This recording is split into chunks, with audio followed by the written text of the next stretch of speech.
Sino po naniniwala isang araw, alaala na lang ang payo ng mga magulang mo sa'yo?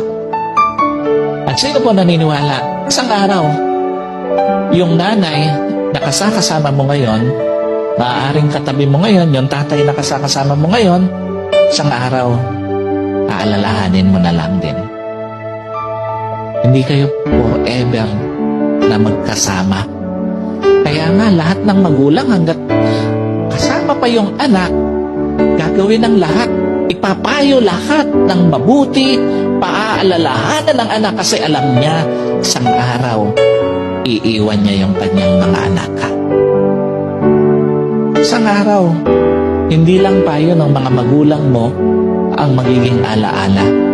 Kahit magulang mo isang araw, magiging alaala na lang sa buhay mo.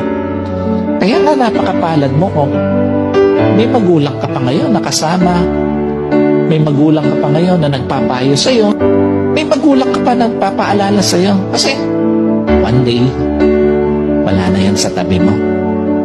Yung mga payo niya, alaala na lang din sa buhay.